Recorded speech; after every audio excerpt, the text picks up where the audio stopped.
Bismillahirrahmanirrahim. Assalamualaikum warahmatullahi wabarakatuh.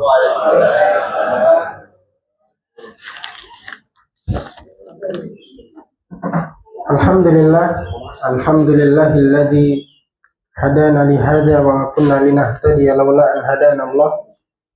Asyhadu an la ilaha illallah wa nashhadu anna Muhammadan abduhu wa rasuluhu la nabiyya wa la rasula ba'dah. Kita bersyukur kepada Allah Subhanahu wa taala atas banyak sekali nikmat yang kita terima di pagi hari ini dan kita rasakan bersama.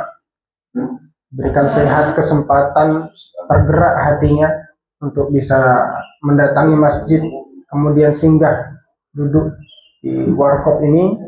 Mudah-mudahan setiap niat baik dan setiap usaha untuk merealisasikannya dihitung oleh Allah Subhanahu wa taala sebagai pahala sehingga menjadi tambahan timbangan berat kita nanti di hari kiamat.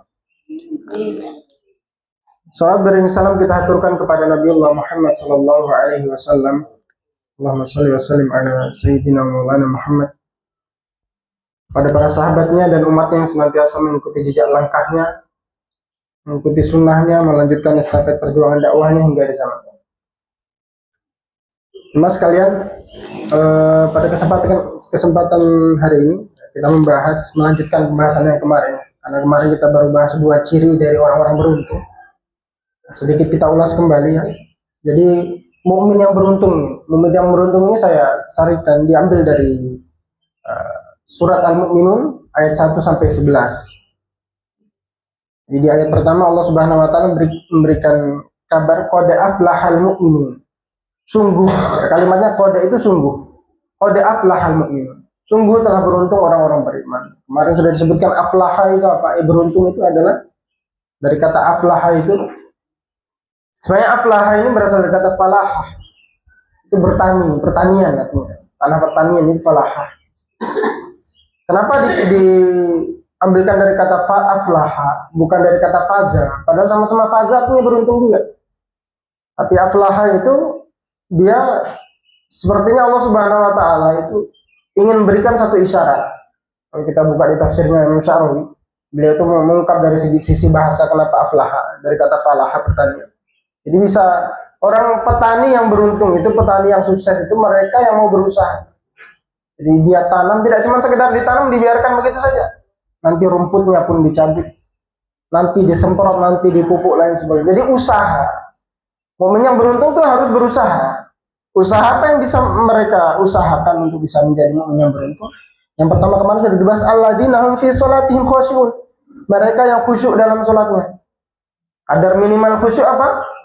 Sadar. Dia sedang sholat, hatinya tidak tersibukkan dengan yang lainnya. Itu kadar minimalnya. Yang insya Allah kita bisa semua itu. Kalau sampai di kadar itu insya Allah semua bisa. Walladzina hum 'anil lagwi mu'ridun. Mereka yang berpaling dari hal-hal yang tidak bermanfaat, perkataan yang tidak ada manfaatnya, perbuatan yang tidak ada manfaatnya. Kemarin kan sempat ada yang nanya, bagaimana Ustaz kalau bercanda untuk mencairkan suasana? Itu ada faedahnya. Jadi kalau lagun itu kalimatun la faidatun lah. Kalimat yang tidak punya faedah. Tidak punya maksud, tidak punya tujuan yang bagus, tidak punya tujuan yang baik, tidak ada manfaatnya, itu dikatakan lagu. Tapi kalau ada manfaatnya, mencairkan suasana, mendekatkan hubungan, maka termasuk kalimat yang ada faedahnya sebenarnya, mendekatkan hubungan. Itu tidak termasuk lagu.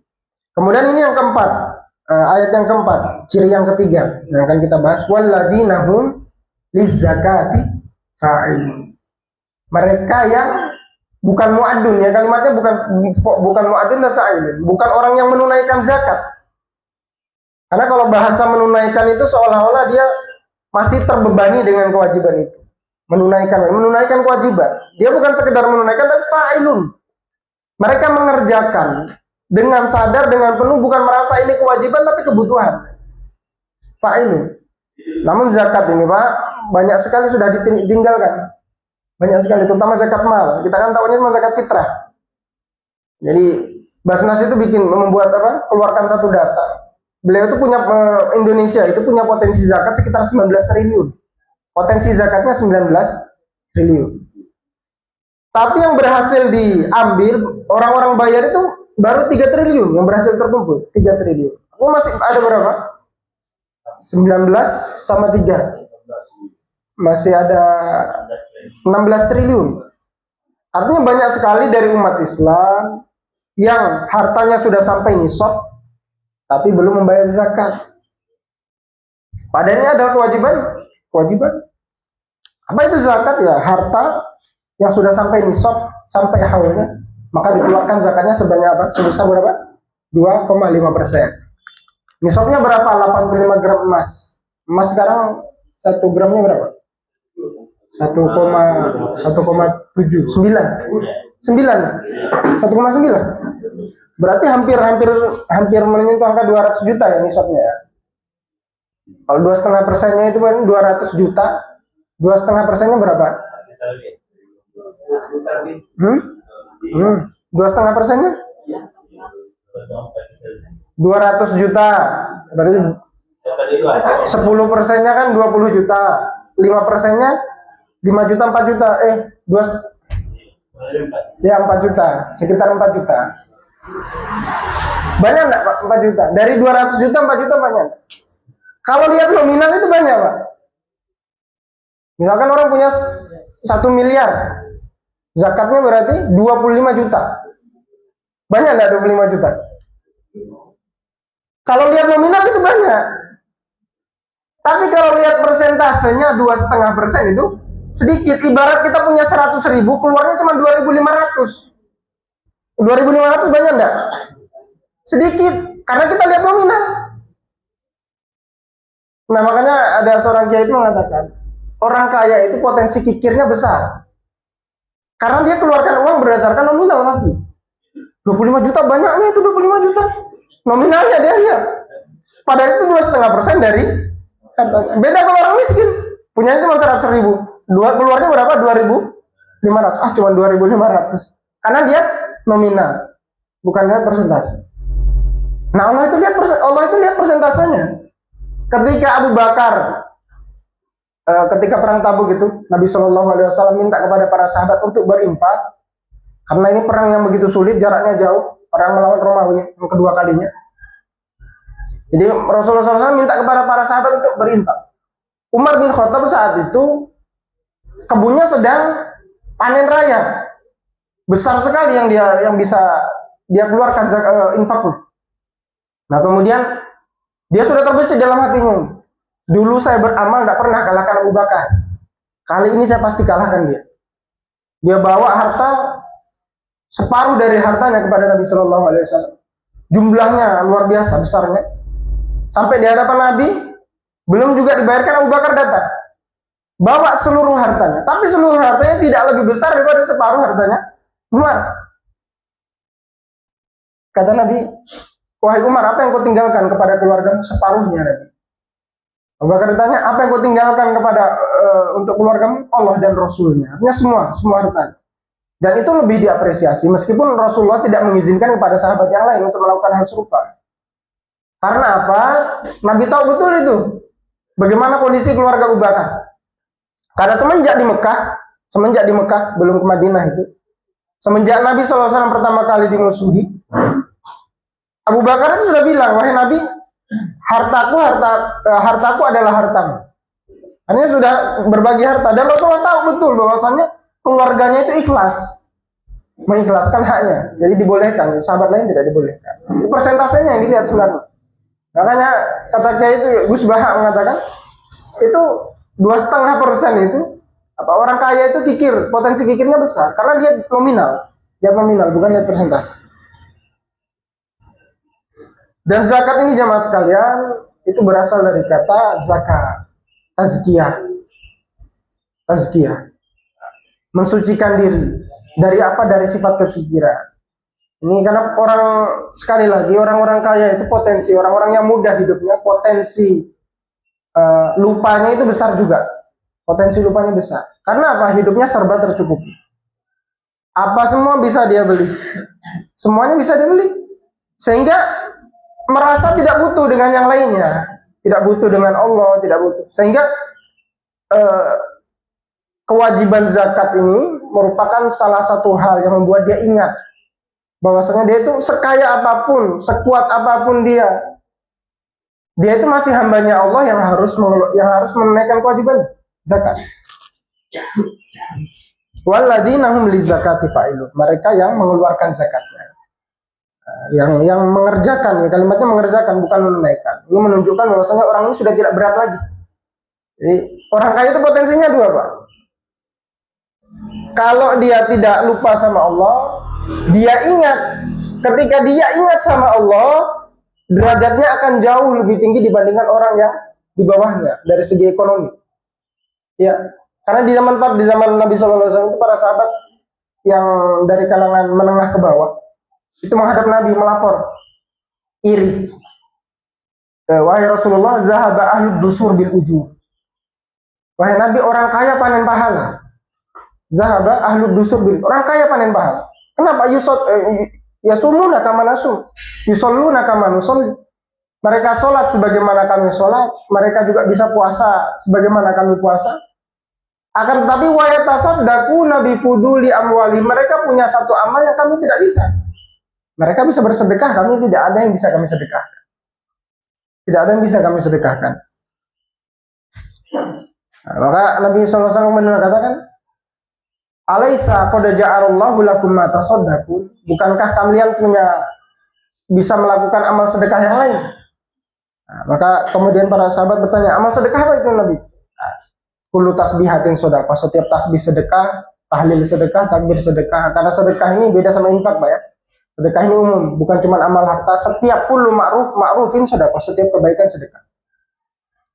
Maka hadis ini sampai kepada orang kaya juga. Mereka juga mengamalkan hal yang sama. Akhirnya orang-orang yang dari kalangan menengah ke bawah ini menghadap Nabi lagi. Wahai Nabi, kami sudah amalkan, tapi orang kaya juga amalkan. Kata-kata Nabi, dzalika fadlullah yu'tihi man yasha. Itu karunia dari Allah yang Allah berikan kepada siapapun yang Allah kehendaki. Ya, sebenarnya jadi orang kaya ini antara baik dan buruk. Kalau baik dia baik sekali, bisa berada di atasnya levelnya orang-orang yang di bawahnya dari segi ekonomi. Kalau dia buruk, jatuhnya jauh sekali, jauh sekali. Makanya ini harta ini termasuk hal yang luar biasa untuk menaikkan derajat kita, juga yang cepat sekali untuk menurunkan derajat kita di hadapan Allah Subhanahu Wa Taala. Nah, bagi kita orang-orang yang punya kelebihan harta ini, jangan lupa keluarkan zakatnya. Cuman kadang salahnya gini, kita masih beranggap mungkin ada yang salah ya dalam penyalurannya. Kita rasa yang penting sudah keluar, kepada siapa saja diberi. Enggak, harus kepada 8 asnaf itu, fakir miskin. Kemarin kan viral tuh, ada yang makan pajak sama zakat. Oh, beda sekali itu pajak sama zakat, enggak bisa disamakan. Kalau pajak semua kalangan kena, kaya miskin kena. Zakat cuma kena orang kaya. Kemudian dari segi penyaluran, kalau pajak kita bayar untuk diberikan kepada orang kaya, kalau zakat dibayarkan dari orang kaya untuk orang miskin, itu beda sekali. Jadi zakat itu sudah sekedar keluar, itu sudah keluar zakatnya, tidak. Kita kasih makan orang, kita undang orang ke rumah, ayo makan-makan, itu bukan zakat. Bisa kalau yang datang orang kaya itu tidak bisa, tidak boleh makan dia, tidak boleh makan mereka. Jadi zakat itu harus diberikan kepada 8 asnaf yang sesuai dengan ketentuan Allah dan Rasulnya, terutama fakir miskin ya. Karena tujuan utama dari zakat ini mengentaskan kemiskinan, dan ini terbukti efektif di masa kalian. Di masa Umar bin Abdul Aziz terbukti efektif sekali. Baitul Mal itu sampai menumpuk, bingung lagi kemana harus menyalurkan ini, karena fakir miskin sudah tercukupi semua. Nah, itu walladzina hum lizakati fa'ilun, mereka yang mengerjakan zakat, mengeluarkan zakat secara sadar, merasa ini bukan sekedar kewajiban tapi juga kebutuhan. Walladzina hum li furujihim hafidun. Kemudian ciri selanjutnya adalah mereka yang menjaga kemaluannya atau kehormatannya. Tidak sekedar menjauhi zina, tapi mendekati pun tidak mau. Makanya kalimat Allah, kalimat yang Allah perintahkan ketika melarang kita untuk berzina itu bukan janganlah berzina, tapi la taqrabu zina, jangan dekati zina. Bukan jangan berzina, tapi jangan dekati zina. Hal-hal yang bisa mendekatkan kita kepada zina pun itu dilarang. Seringnya jemaah sekalian, zina ini terjadi tidak serta-merta. Ada juga yang serta-merta, membayar, menyewa jasa perempuan malam. Tapi seringnya juga terjadi dengan proses pendekatan gitu, dari assalamualaikum, kenalan, saling suka, kemudian jalan. Ini hal-hal yang mendekati zina yang jemaah sekalian pada masa kita saat ini, di era kita saat ini menjadi hal yang seolah lumrah. Dulu tabu, tapi sekarang lumrah sekali. Bahkan di beberapa daerah itu saya pernah dengar orang tua itu, saya dengar langsung ya dari mulut orang tuanya. Jadi dia justru merasa risau kalau anaknya tidak keluar malam minggu sama pacarnya. Dia mengatakan, kenapa anak saya tidak keluar? Ini apa? Tidak laku atau bagaimana? Jadi ini luar biasa jemaah sekalian. Walladzina hum li furujihim hafizun. Mereka yang menjaga kehormatannya. Terutama para wanita ini jemaah sekalian ya. Ajarkan anak-anak kita itu untuk berkata tegas. Jangan sampai membuka celah bagi para lelaki. Karena sedikit celah saja terbuka, di situ pintu masuknya di situ. Nah, sebagaimana Maryam, ibunya Nabi Isa, dia itu Maryam binti Imran. Salah satu hal yang dipuji oleh Allah Subhanahu wa taala tentang dirinya adalah karena dia menjaga kehormatannya. Ini wanita yang tidak pernah disentuh sama laki-laki, tapi melahirkan Nabi Isa. Nah, bayangkan Pak ya, perempuan tidak pernah disentuh laki-laki, tidak bergaul sama laki-laki. Nah, ketika kira-kira bagaimana perasaan kalau ada laki-laki tampan datang kepada dirinya, itu bagaimana kira-kira responnya? Pernah di surat Maryam juga disebutkan ketika itu Allah Subhanahu wa taala mengutus Jibril ke dalam mihrabnya, tempat ibadahnya Maryam ketika Maryam sedang beribadah. Kemudian Jibril datang dengan menyerupakan diri seperti laki-laki yang tampan. Maka Maryam ketika itu langsung mengatakan, "Oh la inni a'udzubillahi minka in kunta taqiyya." Jadi perempuan tidak pernah disentuh laki-laki, datang laki-laki tampan di mihrabnya. Malaikat Jibril menyerupakan diri sebagai laki-laki tampan. Ini a'udzubika in kunta taqiyya. Ini a'udzu birrahmani in kunta taqiyya. Aku berlindung kepada Ar-Rahman kalau kamu termasuk orang bertakwa. Jibril ketika mendengar nama Ar-Rahman disebut langsung mundur satu langkah dan kemudian kembali kepada wujud aslinya. Ini wujudkan bagaimana tegasnya Maryam ini kepada seorang laki-laki. Harus tegas kalau menjaga kehormatannya. Maka kita perlu jaga baik-baik anak-anak kita, terutama anak-anak perempuannya. Anak-anak perempuan. Jadi walladzina hum li furujihim hafidun, mereka yang menjaga kemaluannya atau menjaga kehormatannya, tidak mendekati zina. Bukan tidak berzina, tapi tidak mendekati zina. Illa ala azwajihim aw ma malakat aymanuhum fa innahum ghairu malumin. Kecuali atas istri-istri mereka, kemaluannya itu memang hanya ditempatkan kepada hal yang benar. Aw ma malakat aymanuhum fa innahum ghairu malumin, atau kepada budak mereka. Pada zaman itu memang ketika ada budak itu halal digauli memang. Tapi saat ini sudah tidak ada ini. Tidak berlaku hukumnya karena tidak ada objeknya. Budak. Kemudian ciri selanjutnya, walladzina hum li amanatihim wa ahdihim. Mereka yang terhadap amanahnya dan janjinya mereka menjaga amanah dan janjinya. Jadi di sini kan tidak ada disebutkan hal-hal yang fardu Pak ya. Qad aflaha orang-orang beriman telah beruntung. Siapa? Mereka yang khusyuk dalam sholatnya. Khusyuk kan kemarin bukan rukun. Ya, tidak wajib. Jadi sholat tetap sah meskipun tidak khusyuk, meskipun pahalanya kurang. Walladzina hum 'anil lagwi mu'ridun. Mereka yang menjauhi hal yang sia-sia. Ini tidak wajib juga sebenarnya. Tidak wajib juga menjauhi hal yang sia-sia.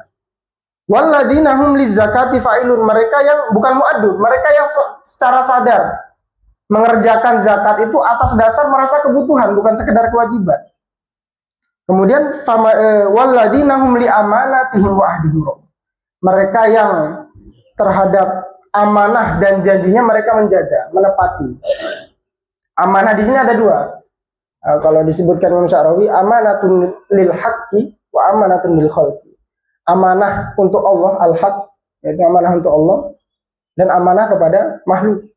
Amanah kita kepada Allah itu adalah mengerjakan segala kewajiban dan meninggalkan larangan. Itu amanah. Amanahnya mengerjakan kewajiban, meninggalkan larangan. Cukup itu Pak sebenarnya Pak. Nah kalau masuk surga cukup itu ya, mengerjakan kewajiban, meninggalkan larangan. Cuman kan kita tidak bisa memastikan 100% meninggalkan larangan. Kalau mengerjakan kewajiban insya Allah kita bisa pastikan. Ada sholat, ada zakat, karena tidak terlalu banyak kewajibannya yang Allah berikan kepada kita. Tapi untuk meninggalkan larangan, karena larangan begitu banyak, sehingga sulit sekali. Kita pastikan ada satu larangan yang kita tidak langgar. Bahkan bisa dipastikan semua orang melanggar larangan Allah Subhanahu wa Ta'ala. Maka perlu amalan-amalan sunnah untuk menopang ini. Karena kita tidak bisa pastikan kita mengerjakan 100%. Perlu amalan sunnah. Sholat-sholat sunnah, ada amalan-amalan sunnah lainnya. Walladzina, kemudian amanatun lil khalqi, ada amanah dari makhluk, ada janji yang harus kita tepati. Nah, sayangnya kita orang Indonesia ini punya tradisi yang cukup buruk dalam hal ini, dalam hal janji. Kita punya tradisi jam karet. Nah, janji jam 8 datang jam 9. Terlambat 1 jam ji. 1 jam ji. Pakai ji, 1 jam ji. 1 jam itu Masya Allah jemaah sekalian. Kita janji sama orang mencuri waktunya 1 jam. Mencuri waktu, padahal dia punya pekerjaan lain yang lebih penting mungkin daripada menemui kita. Makanya termasuk salah satu ciri orang munafik itu apa? Ingkar janji. Ini janji jam 8 datang jam 9 ingkar janji enggak? Termasuk ingkar janji. Ini kadang kita terlalu meremehkan hal ini. Padahal termasuk hal yang penting sekali untuk kita jaga.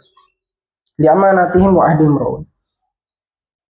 Kemudian walladzina hum ala sholawatihim yuhafidun. Ini kemarin yang sudah ada yang nanyakan kemarin ya. Mereka yang menjaga sholatnya, bukan lagi mengerjakan ya. Kemarin kan bukan mengerjakan sholat tapi khusyuk dalam sholat. Bukan hanya mengerjakan tapi khusyuk. Ini lagi bukan hanya mengerjakan tapi menjaga sholat. Maksudnya menjaga apa? Adalah mereka yang menjaga sholat tepat pada waktunya. Jadi memang waktunya panjang ya. Zuhur itu sampai terbentang sampai waktu asar, panjang memang. Tapi siapa yang jamin kita masih hidup nanti? Makanya para ulama beberapa mewajibkan mengerjakan di awal waktu. Kalau kita mampu, kalau sanggup di awal waktu dikerjakan di awal waktu, karena kita sama sekali tidak bisa memastikan kita masih hidup nanti. Sekian detik, sekian menit ke depan kita tidak bisa memastikan. Ini beberapa ulama mengatakan yuhafidun, menjaga itu adalah menjaganya tepat di awal waktunya jika lo mampu. Kalau tidak mampu ya tetap di dalam waktunya paling tidak. Karena kan beberapa tempat di beberapa daerah saya lihat ada yang jadwal sholatnya berbeda sama kita. Terutama sholat asar di daerah-daerah kampung itu yang para mayoritas penduduknya petani. Ada yang sholatnya mungkin masih jam 5 baru sholat. Baru azan bahkan jam 5 itu. Ada yang jam 4 baru azan, setengah 5 baru azan. Karena apa? Mereka semua bertani. Selesai pulang dari kebunnya baru azan baru sholat. Ini tidak masalah. Sholat berjamaah. Karena mereka bisanya dengan di jam-jam itu. Tidak masalah. Adapun kalau kita bisa kerjakan di awal waktu itu lebih baik. Kemudian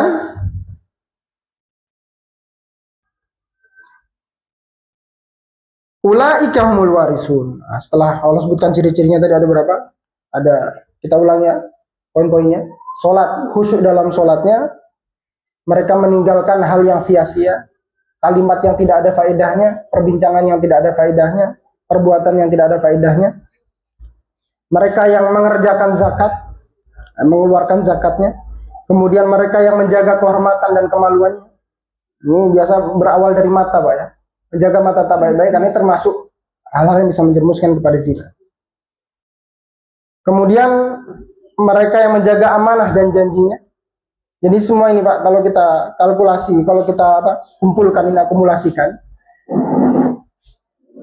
ini semua mencakup ibadah ritual dan ibadah sosial semua. Jadi orang yang menghuni surga Firdaus itu yang beruntung, orang-orang beriman yang beruntung adalah orang yang beres hubungannya dengan Allah, beres juga hubungannya dengan manusia. Jadi kan ada sholat pertama, ada zakat. Sholat itu hubungannya sama Allah, zakat hubungannya dengan manusia.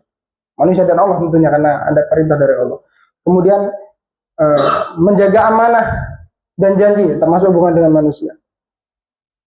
Kemudian menjaga sholatnya. Jadi kalau diakumulasikan berarti hubungannya dengan Allah itu baik, hubungannya dengan manusia baik. Ulaika humul warisun.